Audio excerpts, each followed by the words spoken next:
The Nazis carried out the greatest plundering of treasures in human history.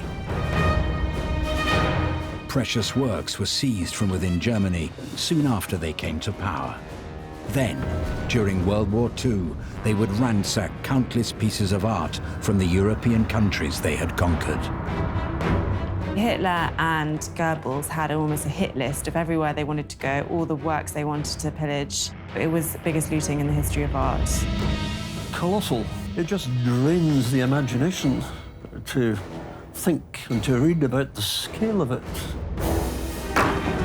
But the tide of the war turned, and the Allies now had the upper hand. And as the Nazis made their retreat, it became the task of the monuments men to recover all that they had stolen. This was a group of people who'd worked in museums or who were art historians. Experts in their field who were charged with going across Europe and finding missing works, cataloguing them and returning them back to the original owners. Their mission took them down the deepest of mines and up the highest of castles, the far-flung locations where the Nazis had stored their looted treasures. Many masterpieces were rescued at the last moment, and Herculean efforts were made to save as much as possible from the relentless bombing campaigns. They were very successful, even though there are tens of thousands of items that can't be traced. They all put great efforts into trying to save as much art as possible and did an enormous job in a relatively short period of time. Not everything was returned, and the hunt continues for the last remaining lost treasures of World War II.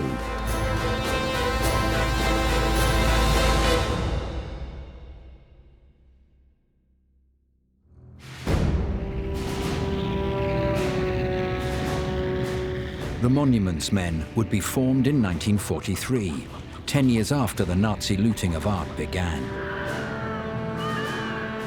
In 1933, Hitler had been elected Chancellor of Germany. From 1933 onwards, there were many forced sales by Jewish families where the argument is they had very little choice. They either needed the money to flee the country, or if they hadn't sold the item at the price specified, they would have been sent to concentration camps or in some other way taken advantage of. A brutal form of compulsory purchase. If negotiation didn't work, the mailed fist, the threat was there, and it was used, particularly with Jewish collectors and dealers. They just moved across Europe, taking from Jewish families, from cultural institutions, from churches. During the Nuremberg trials, which followed the end of World War II, these art crimes were part of the charges brought up against the high-ranking Nazi officials who were still alive. The confiscation of Jewish homes was carried out as follows. So-called confiscation officials went from house to house in order to collect information as to abandoned Jewish homes. They drew up inventories of those homes and subsequently sealed them. It came up in the questioning and the interrogation. It wasn't a principal indictment against them. It wasn't what was going to hang them, let's put it as crudely as that, because they were being tried for crimes against humanity, planning aggressive war and all that. The planned aggressive war would begin in 1939, when Hitler ordered the invasion of Poland, which marked the beginning of World War II. The invading forces would decimate Polish cities and plunder many of the country's national treasures. In Krakow, the Czartoryski family had one of the finest collections of artworks in the world. The Czartoryskis were one of the great aristocratic families of Poland, and 3 of their important paintings were seized. There was a Leonardo, a Raphael, and a Rembrandt. Izabela Czartoryska is my 6 times great-grandmother. She travels around Europe and meets many greats of her time, Rousseau, Voltaire, Benjamin Franklin, and she starts a museum in her palace. Izabela's eldest son, he travels to Florence and Rome, and with the advice of his younger brother, who is my ancestor, they acquire the Leonardo da Vinci painting and the Raphael, and they give it as a gift to Isabella, because every mother deserves a Leonardo da Vinci. The Czartoryskis had attempted to thwart the invading German army by moving the paintings outside Krakow to a country house, where they were hidden behind a false brick wall. However, they were unable to stop the Nazis from discovering their location. Augustyn Czartoryski decides to move the collection from Krakow to one of his estates, but then decides it's too close to the Russian front and moves it to my great-grandfather's house in Pełkinie. Very soon the Gestapo turns up and they take the artworks. It was a very calculated operation by the Nazis. These priceless works of art would soon be found in the possession of the Nazi official Hans Frank. Hans Frank, totally, irredeemably brutal German governor of most of occupied Poland, he was an avid collector of art treasures, which he looted comprehensively from Poland. Dr. Hans Frank, who was a close personal friend of Hitler's, took those three works, which were #1 to Hitler, and hung them in his castle in Wawel. They knew exactly what they were doing. The Nazis have appointed art historian Kajetan Müllmann to go around Poland and in search for artworks, among them the collection of the Czartoryski Museum. Müllmann, a degenerate, brutal man, but an art historian in his own right, who was an active advisor to the Nazis in Poland and in the Soviet Union as well. There were two factors that influenced what he did and what they did.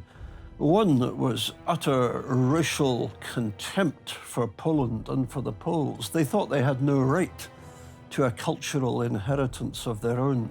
And Hans Frank was simply greedy. He wanted it for himself. With the Nazi invasion and ransacking of Poland, other European nations took great precautions to protect their works of art. The National Gallery in London sent almost all of its collection to far safer locations in Wales. The Louvre in Paris also emptied its contents out of fear of Nazi seizure, a fear that would be realized when German forces invaded in May 1940. Not only were the Germans hiding the looted art, but also the Allies were quickly moving things away as the Germans approached and occupation happened. So the Mona Lisa actually moved 6 times between different chateaux in the French countryside, almost being chased. With Paris and most of France under Nazi control, Hitler and his high-ranking officials had access to an enormous number of precious artworks. In Paris alone, about 20 confiscation officials confiscated more than 38,000 homes.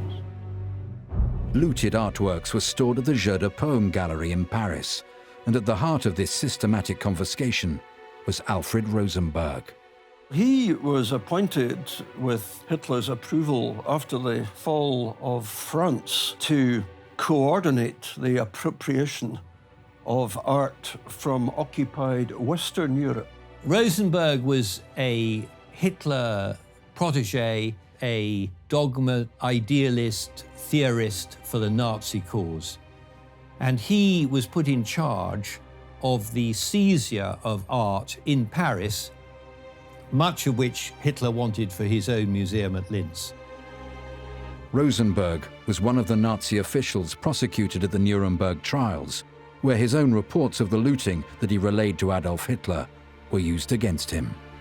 I beg of you, my Führer, to give me a chance during my next audience to report to you orally on the whole extent and scope of this art seizure action, which will be used as a basis for this later oral report, and also accept 3 copies of the temporary picture catalogs, which too only show a part of the collection you own. He was ruthless in the way that he went about it, and helped himself to quite a bit. as part of the operation. Rosenberg then closes with this touching tribute to the aesthetic tastes of the Führer, tastes which were satisfied at the expense of the continent, and I quote, "I shall take the liberty during the requested audience to give you, my Führer, another 20 folders of pictures with the hope that this short occupation with the beautiful things of art which are nearest to your heart will send a ray of beauty and joy into your revered life," unquote. Rosenberg was in charge of the ERR and the Jeu de Paume. Now, there were other generals like Goering and so on who were trying to get their share of the booty. The leading Nazi officials had begun following Hitler's example of relentless art collection. The Führer had audacious plans for his own purpose-built museum. But the seized paintings in Paris that he hadn't claimed for himself were highly sought after by Hitler's deputies. But little did they know that there was a quiet spy amongst them who was noting down all they were up to. At the start of World War II, the Nazis had looted extensively across the European countries they'd invaded. But many of the greatest works were kept in the Jeu de Paume gallery in Paris. Hermann Goering would be a regular visitor there, and he would help himself to many seized artworks for his own personal collection. Some of the Nazi leaders became important art collectors, and that was partly because they had the opportunity, they had the power, so they could seize artworks. It's interesting that Goering, who was such an important Nazi figure, became a very major collector and acquired many, many hundreds of works. His image of himself was of some kind of Renaissance man, a man of culture and of taste. And in fact, I think his interest in art was genuine in its own way. In some cases, he actually acquired works which were officially regarded as degenerate, which is interesting, which shows the contradictions in the Nazi system. So Goering, for example, acquired a number of Van Goghs. He had the maximum of temptation and the maximum opportunity to appropriate what he wanted. Some of them he acquired just in order to sell and make money from, and then he bought more conventional works, but he did also keep some for himself. What is extraordinary is the frequency of these visits. Supposedly he was Hitler's deputy, Reichsmarshal, in command of the Luftwaffe, but these commitments appeared to be no impediment to the time that he found to make these trips to France. But secretly, it was at the Jeu de Paume gallery that the work of the Monuments Men, or really, the Monuments Men and Women, began. There was a very brave woman, Rose Valland, who was the curator in the Jeu de Paume, which is next door to the Louvre, and which was the collecting point which the Germans used in Paris to bring together what they were taking from Jewish families and other museums before shipping it to Germany. She basically pretended to be a collaborator with the Germans. She spoke fluent German but didn't let them know, and noted where all the big shipments out of the museum, where all the masterpieces were going to, and flagged it to the Allies. She was in a position to be able to register and record everything that was being sent to Germany and to work out where it was going. The records that Rose Valland kept would prove key in the recovery efforts, and she would soon get vital assistance when the United States officially joined the war effort, and the Monuments, Fine Arts and Archive program was launched. With confidence in our armed forces, with the unbounding determination of our people, we will gain the inevitable triumph, so help us God. Roosevelt signed a decree in 1943 to actually put together a team of individuals who had the requisite expertise. Now, there's always a big problem when you're doing something like this as to how much military credibility the individuals have to have and how much art history credibility. They weren't normal troops. Obviously, they were sent out to work with the Allied forces, but the average age was 40. They had no fighting experience, so they really were not in their comfort zone. An art historian on the battlefield who can't talk with credibility to a field commander will not get what he needs. And somebody who's not an art historian won't know what to do. Altogether, there were several hundred people who'd worked in museums or who were art historians who worked for the Allies during the war, and they accompanied soldiers at the end of the war. It was originally a United States initiative where the learned societies in America who'd heard about looting in Europe said to the US government, we must do something about this. And they also were aware of the fact that there would be a danger of looting by Allied soldiers who were getting into what had been German-occupied territories. It was always going to happen. It was always going to be part of the, if you like, the moral agenda of the Western Allies to make such restitution as they could to countries that had been looted, despoiled of their own artistic inheritance in the way that occupied countries were. There was every incentive to set up an organization which became multinational, i.e. there were French, Polish, and eventually, of course, German people involved in it, in order to try and safeguard what had been moved or stolen, and they were very successful. The task was a gargantuan one. The American army claimed at the end of World War II that they had located around 1,000 sites, repositories, of what had been hidden away. And did they have the manpower to sort that out adequately or to prevent more of it being stolen and stashed away? I don't think we know for sure, do we? Two of the most important figures in this new force were George Stout and James Rorimer. Rorimer worked at the Metropolitan Museum of Art in New York and was a very important art historian. He later wrote his memoirs as his time as a monuments man. People like Stout and Rorimer were very important art historians and conservators. They were among the leading monuments men. To put together the expertise, you must put somebody in charge of those people who has real military clout with the command and indeed the knowledge tactically to be able to know what is safe and what's not safe and how they should progress. George Stout was an ideal figure to help lead this new group, as he was one of the few members to have experience of wartime, having served in World War I himself. And he returned to the battlefield of Europe once again, soon after the D-Day landings. The monuments men would have to make their way across the continent, hunting down secret locations where the Nazis stored their stolen treasures. And the first locations they found were deep mines that the Nazis had to abandon in their hasty retreat. One of the earliest discovered was the copper mine in Siegen, Germany. Cooper says the crowds booby-trapped the entire place. Could walk right into one. Bring the whole mine down on top of you. That true, sir? You found any booby traps? I'm not looking for booby traps. No, sir. The Germans were worried for the safety of artworks. They were worried about Allied bombing, so the paintings and artworks were moved from the cities to safe places, initially in the countryside, and it was then realized that the safest place to keep them was in an underground mine. How many tons of rock do you reckon are above us right now? About 1 million, I'd say. It'd be quick, wouldn't it? All these mines were used to store art when the bombing was clearly a major threat. In these mines were put, in Germany, the items which were going to go to the Führer's museum and so on, and also items particularly from France, which came from the collecting point in the Jeu de Paume in Paris. You don't worry much, do you, sir? I'm worried now. About booby traps? No. About moisture.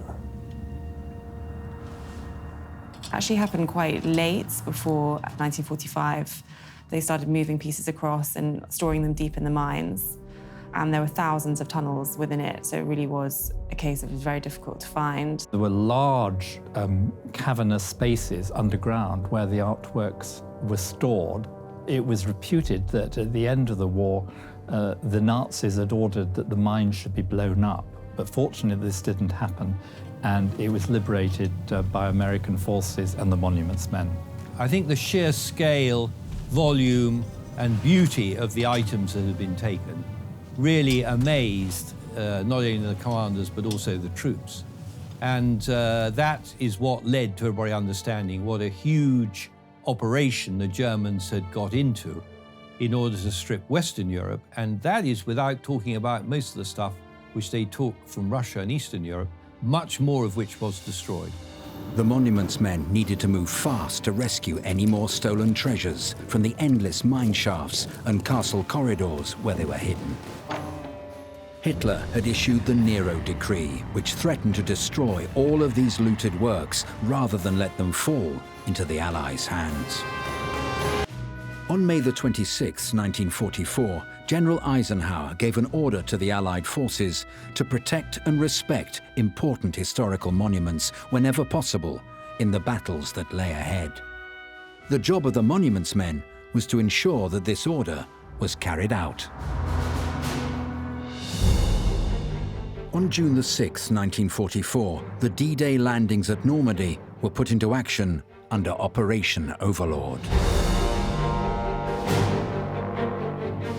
The monuments men made their way across the Channel soon after and started to search for the artworks stolen by the Nazis.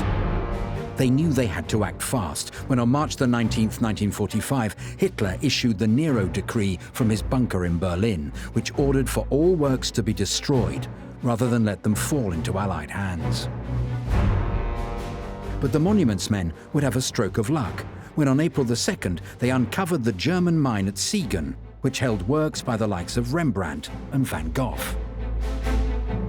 Just a few days later, they would make an even larger discovery at a salt mine in Merkers. Here, they found crates of artworks, which included The Winter Garden by Manet. General Eisenhower would visit the mine to see the stolen art for himself, along with his fellow generals, Omar Bradley and George S. Patton. They were able to witness for themselves the vast amount of gold that had been found at Merkers.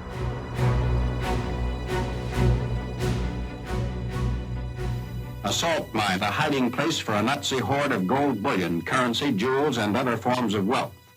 Officers of the American Third Army make an inventory of the treasures which had been removed from Berlin to the Merkers depository. The almost 200 tons of gold is reported to be virtually the entire remaining bullion reserve of the Reichsbank.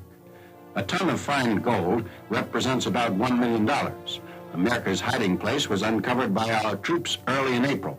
I mean, it's interesting that General Eisenhower, who had a war to fight, chose to be photographed with the artworks which had been recovered.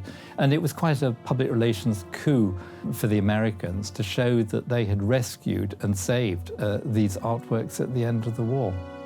Suitcases contain a variety of valuables. It's discovered that the Reichsbank had been buying gold wedding rings, gold teeth, and other loot taken by the Nazis from their innumerable civilian victims. I remember talking to other soldiers from my own regiment who were in Germany at the time. And of course, everybody looted what I would call trophy military kit, you know, swastikas and so on were taken. There were very strict rules about not taking anything which was needed by the German civilian population. We helped repatriate a Bible back to Italy, and there were many cases like that. Valuable works of art are included in the treasure hoard. Approximately 400 rare paintings are found.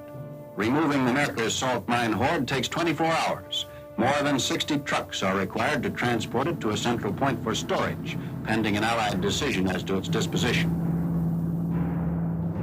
These books were found by our staff in connection with the group of U.S. Army people who have assembled these objects of art and are now in the process of returning them to the rightful owners.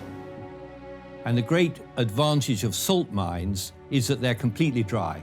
Because they're hygroscopic, you can store things there and they won't degenerate. Naturally, it had perfect conditions, perfect temperature, perfect humidity, and they just started stockpiling all of the masterpieces that they had plundered from across Europe.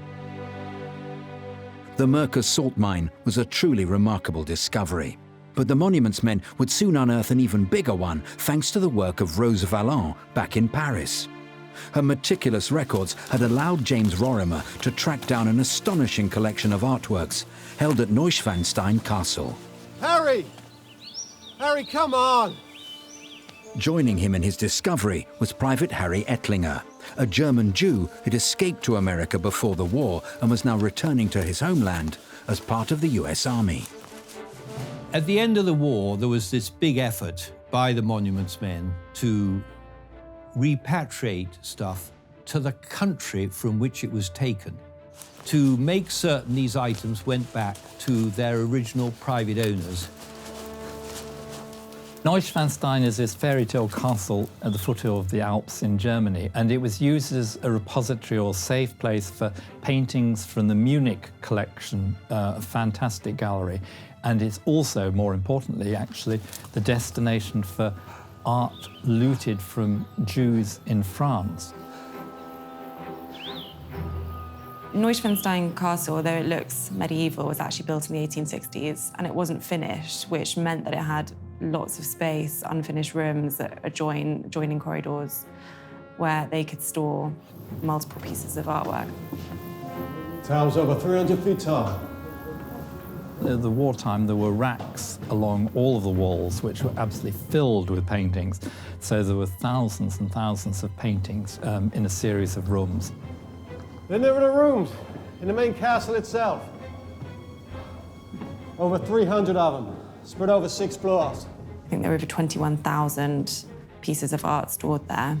21,903 pieces of art.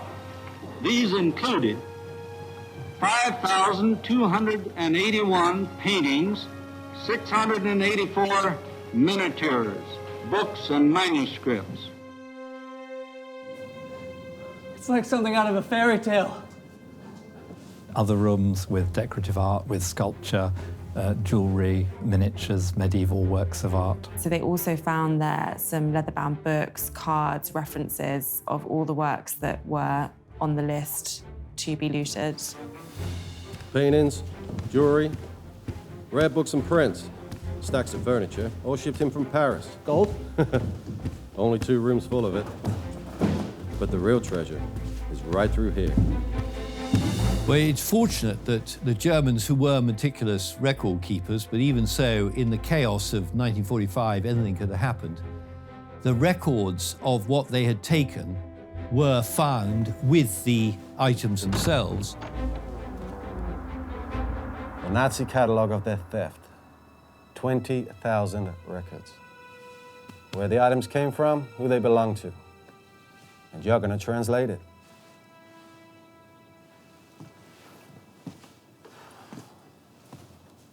There were filing cabinets full of the cards showing from whom these pictures had originally been taken, which collecting points they'd gone through, and where they were destined for.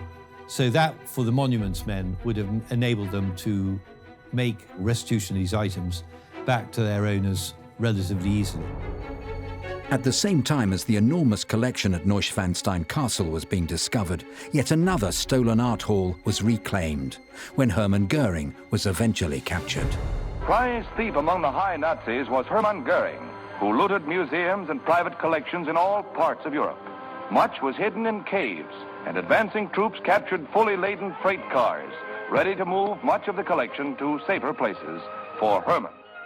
When the American army caught up with Hermann Goering's collection down at a small place called Untersee near Berchtesgaden, it had been transported down there with the aid of German military transport and military manpower. What they found occupied 40 rooms of a Luftwaffe building. It was a Luftwaffe rest home, which Goering had appropriated for his own use.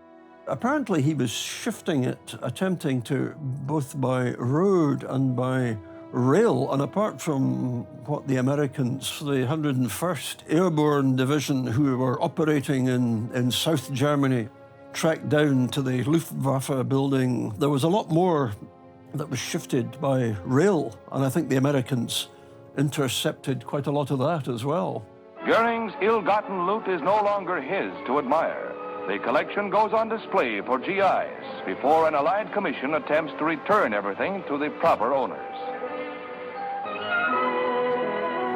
I call your attention again that each of the pictures you've just seen is merely representative of a large number of similar items illustrated in the 39-volume catalog, which is in itself only partially complete.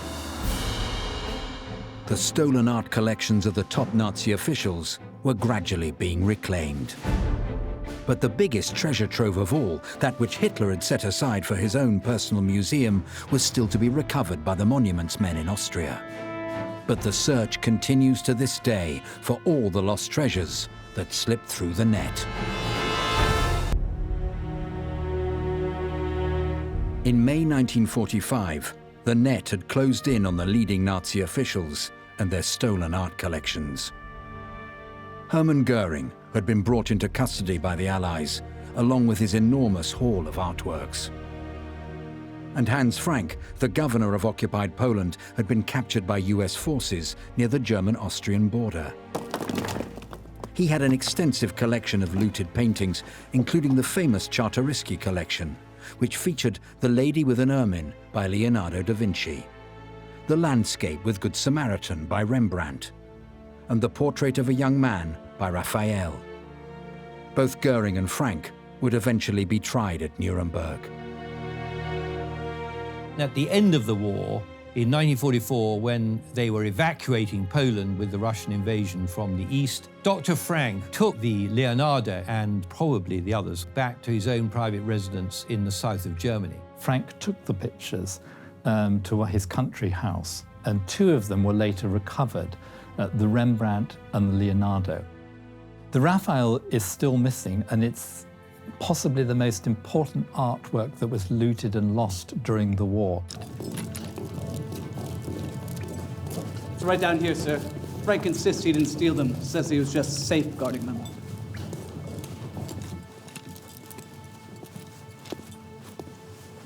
We found it just lying here on the floor. Have a look. The Leonardo, it's a very important portrait, and it had a boot print on it, and it's lucky it didn't suffer more damage. A boot, sir. Yes. Whoever was in here earlier sure got out in a hurry. Jeez. There's a famous photograph of it on a railway platform, and fortunately the painting survived in relatively good condition, considering its checkered history during the war, and is now one of the most important Leonardos. It's been estimated that over 800 objects are missing from the museum, and among them the Raphael. The Raphael is still missing, and it's possibly the most important artwork that was looted and lost during the war. Portrait of a man, and many people think it's actually a self-portrait of Raphael. Sadly, only one was never found, Raphael's Portrait of a Young Man, and that was last seen at Wawel. And there have been some supposed sightings of it. There was speculation that maybe after 50 or 70 years, it might turn up somewhere when supposedly the case expires. There were thoughts of it being locked in a bank, which then got proved to be a hoax. So it's largely thought now that it is missing. We have no evidence of what happened to it, and it's just possible it might turn up in someone's attic at some point. The Raphael painting may be the most famous missing work from the Czartoryski collection, but many other great pieces of art have still not turned up. This 15th century work by Italian artist Norocchio de Landi is still missing, as is a work called Saint with a Book that was stolen to order for Hitler's private collection. Hans Frank and Hermann Goering's stolen caches of art had been recovered, but the greatest collection of all had been assembled for the Führer himself.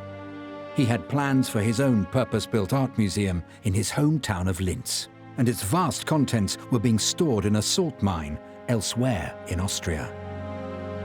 There was a great sycophantic effort by senior Nazis to suck up to Hitler. And one of the things they did when they put together these items which they confiscated in France or other countries was then to record them in leather-bound volumes for him, and eventually those leather-bound volumes would have presumably been part of the inventory for the Linz Museum. And then some of those volumes were discovered by the monuments men. By early 1945, Hitler was dead and Germany had surrendered, which meant that the Monuments Men were now racing against the invading Soviet Union to get to Hitler's vast collection. Getting to the sites where the Monuments Men guessed there would be valuable stuff that could be found, I don't think that could ever be a military priority, of course.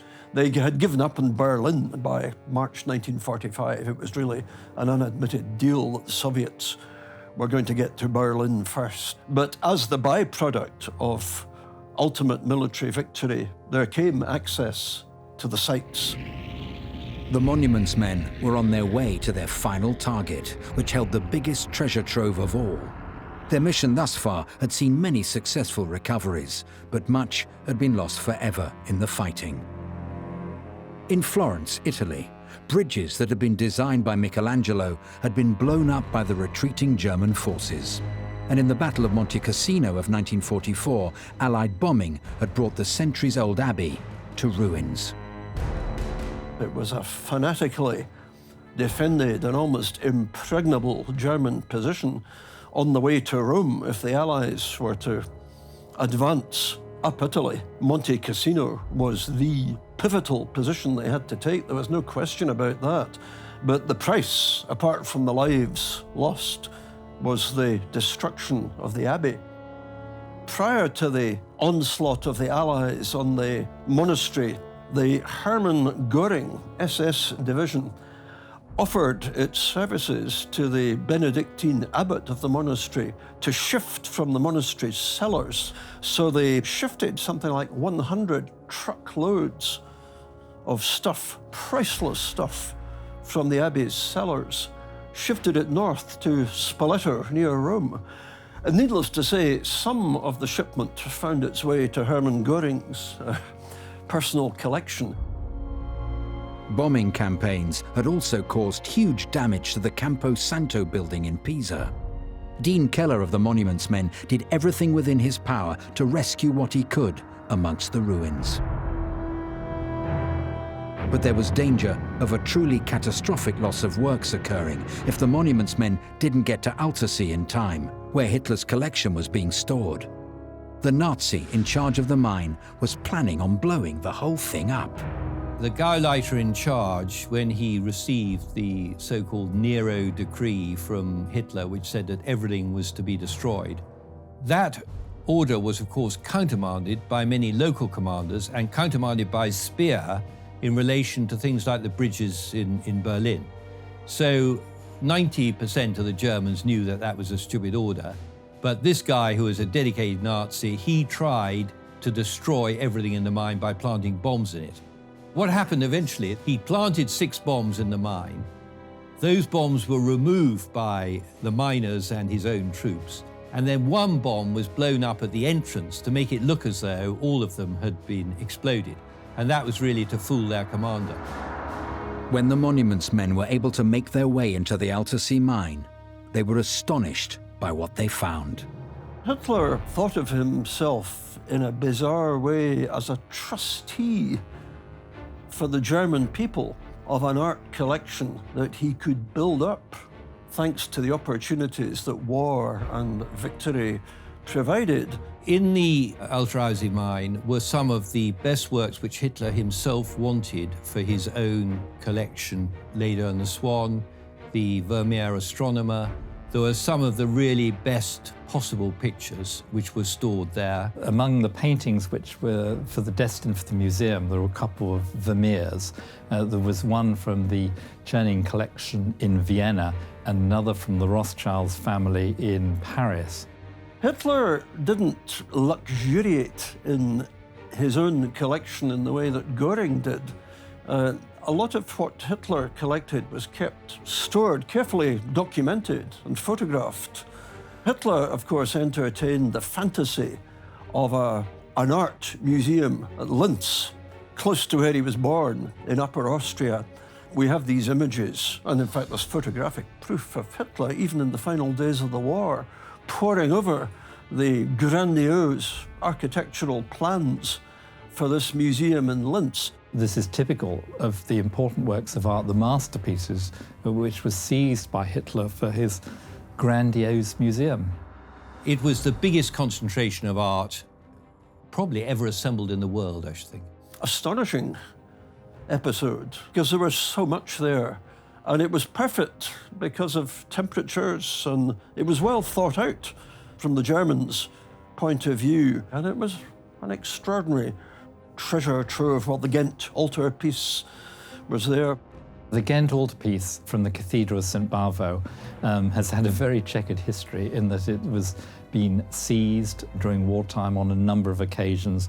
There's some descriptions of them finding the altarpiece and coming across these works. They had no crates, they didn't have proper equipment, so really they were finding these works which we now know as sort of the forefront of the history of art, but we're covering them in jackets, gas masks to transport them. The Michelangelo Madonna of Bruges was also there.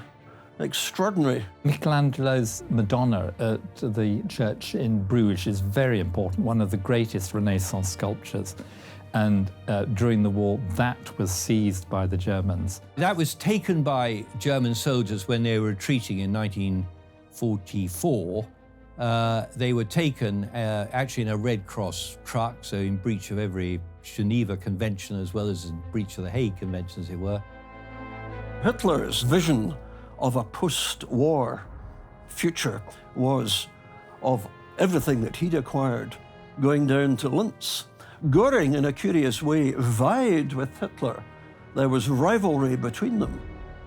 But in a strange way, both of them were thinking ahead to the future of a Reich that was going to last for 1,000 years, and they had obligations to Aryan people to let them see this stuff. They knew what they were looking for.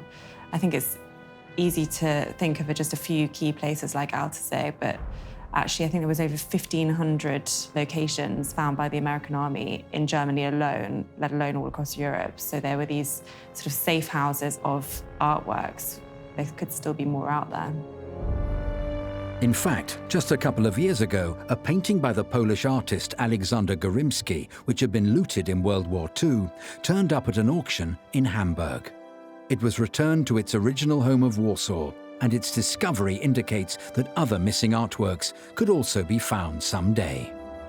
The estimates, the figures conflict fairly wildly, don't they, about the total that was stolen. Virtually all of the items which are missing are on our database, and we are looking for them all the time.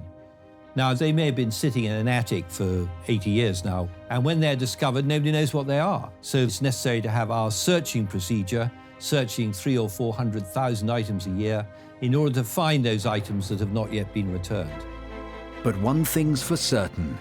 If it hadn't been for the Monuments Men, so much of Europe's history and greatest achievements would have been lost forever.